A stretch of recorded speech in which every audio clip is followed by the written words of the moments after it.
Alright, guys, let's speak on Killer Dad Christopher Watts. He murdered his pregnant wife Shanann and their two daughters Bella and CeCe on August the 13th, 2018 in Colorado. He's currently serving his life sentence at Dodge Correctional. And what I want to go over, guys, is this. It was over 2 hours long, this interview that Kim from Chris Watts Revelation YouTube channel that she done with ZavGirl on ZavGirl's channel. And I'm going to go ahead and tell you guys, it was difficult getting through this live. Literally the entire time, Kim she could not answer questions. She was back and forth all over the place. She's just unable to answer the questions that were posed to her. She jumped off topic. She never gave the actual answer. She spun the words. Pretty much the whole entire 2+ hours. So again, really hard to get through. But I finally got through it and I made some notes. I wanted to come to you guys, let you guys know kind of a Cliff Notes version of what was said. So again, it's ZavGirl's channel, and I will link this in the description of my video here. But anyway, Kim says she's not saying Chris had zero responsibility, but other evidence factors into the things that the public just does not know and were not taken into account because we don't know.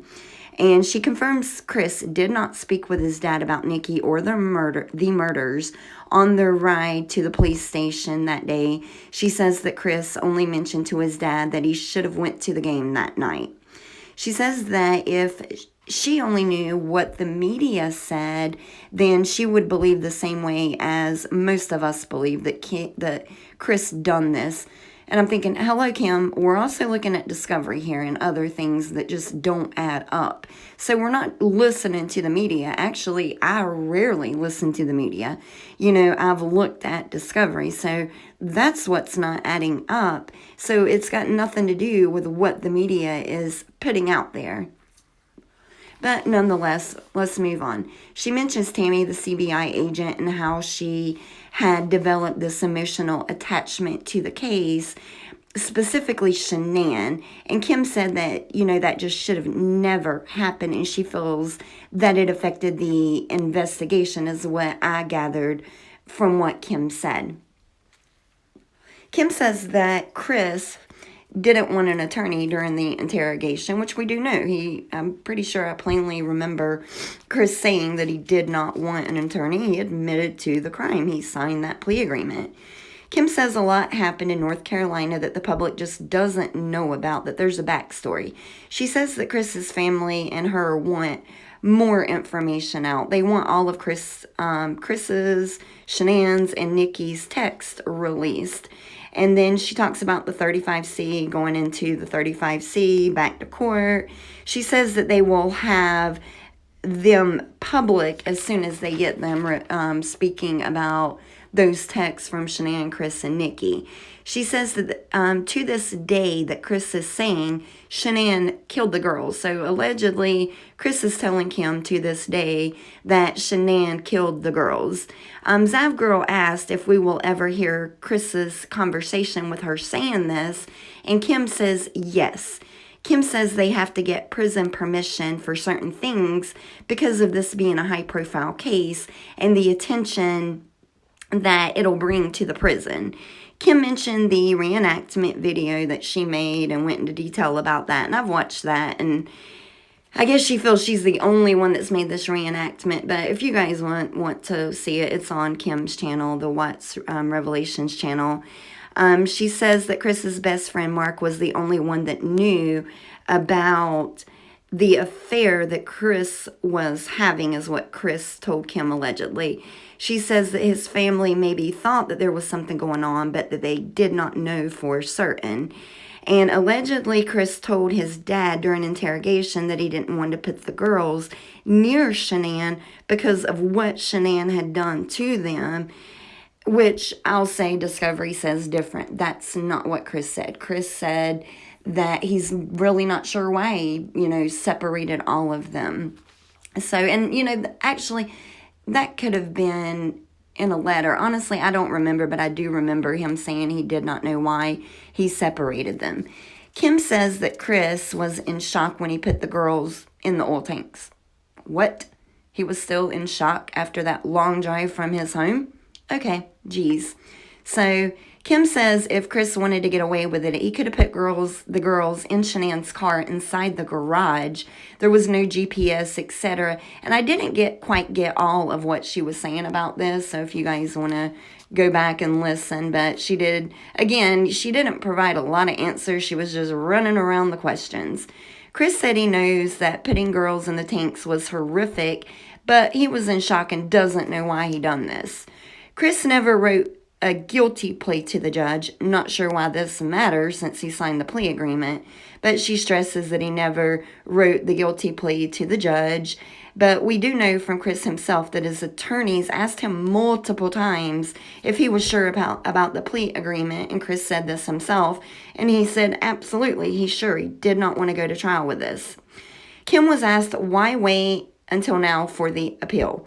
And Kim says there's just no proof, no evidence that Chris just didn't want a trial back then. Okay, so I see it differently. But nonetheless, I think there's a lot of proof and evidence. He put his girls in tanks. Come on. Kim says Chris says Nikki is not involved, regardless of what people are saying. Kim also says the evidence doesn't match Chris's confession. Kim says it wasn't premeditated and goes on to explain why she feels this way. She goes on to speak about the autopsy. And honestly, it sounds like Kim believes she's a medical professional. I don't know, but she goes into great detail about Bella. It doesn't line up with what Chris said about killing Bella and Bella thrashing and, smothering her. So again, she just goes into great detail. But we do know Chris said Bella's last words were, "No, Daddy." So if he didn't kill the girls, why would he say something like that, Kim? But Kim goes on to say that Kim says, although it's a sad timeline, or although it's said a timeline couldn't be given, that's not true. Okay, well, I think a timeline can be given, just not for some things, considering the girls were in oil.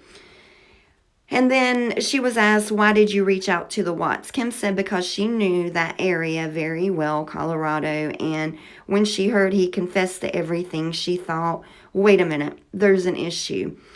And out of condolences for the situation, the conversation just happened due to the area being so small. Kim sent the family a message through her Facebook account. So that's how she reached out to the Watts. She says she asked the Watts, Kim was asked, what's your ultimate goal? Kim said nothing, spoke. She didn't answer this, honestly. She spoke about everything else, but never answered this question on what her ultimate goal is. And a question was asked to Kim on her credentials in dissecting an autopsy report, and Kim said she won't go into her credentials on the channel. Kim was asked if she would let Chris watch her children. She said yes, thinking, oh my God, Kim, come on. But she feels this was an isolated incident and Chris wouldn't kill again, so she's okay with Chris watching her children. Kim says she looks at evidence on Shanann, and Chris didn't overly hurt Shanann. Okay, Kim, he killed her, but okay. Kim says there's nothing that says Shanann didn't kill the kids. She says the 35C will be filed within the next 2 months. Chris allegedly says he will say Shanann killed the girls. Again, I said that at the beginning. That's what Kim's saying, Chris is saying.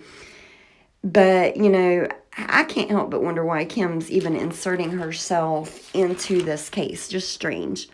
But Kim says she doesn't believe Chris gave Shanann oxy, although we've seen this, from Discovery letters. And because Shanann was sick, remember, in those texts in Discovery.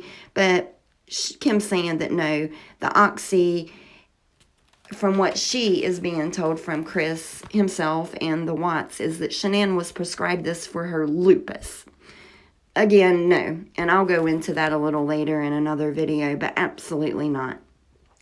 Kim said that Cheryl and Cato, the one that plagiarized that book, basically threatened Chris and said she wouldn't write Chris's testimony if he didn't admit to everything.